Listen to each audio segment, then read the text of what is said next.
Well, I think let's start with the genesis of what led to where we're at.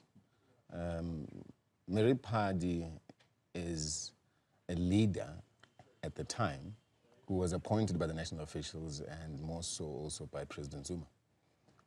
And she was entrusted with a role of setting up the structures within Mpumalanga and also being the party leader in the legislature.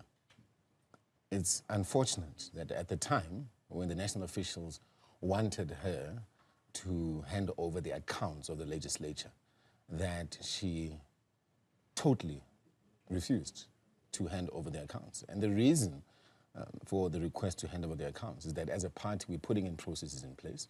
We need to centralize all the accounts so as to ensure that we manage this organization professionally as part of professionalizing it. Now, there were certain reports that came through from Mpumalanga that not only on the issue of, the financial misconduct, if we should say, there were also other issues of, her attending meetings, wielding guns, backed by goons in these meetings, and intimidating people.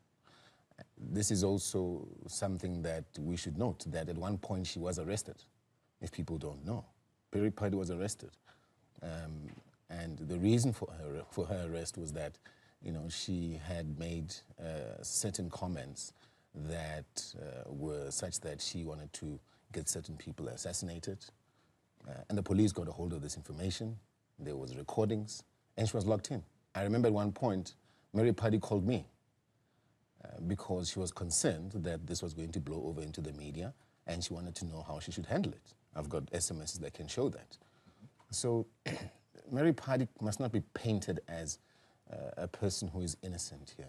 Mary Phadi, in actual fact, was given an opportunity to make representations to the national leadership, of which she totally, again, denied to do so. She was given an opportunity. She was given an opportunity in light of those transgressions and her being in defiance to then step down. She didn't want to step down. All right. And we took a decision as national officials and the president to then terminate and to recall her.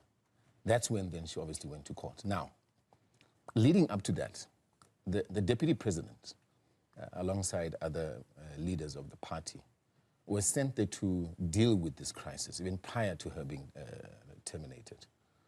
And the report came back with recommendations, and those recommendations pointed to all these other things I've just mentioned, and even other things which I don't want to touch or get into because, we're going through a process.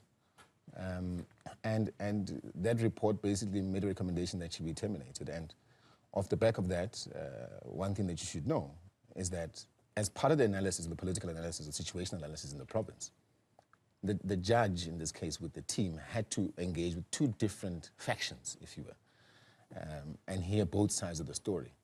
And to consolidate and to stabilize the organization in the province, that recommendation was made, and that's it, and that's why we're here.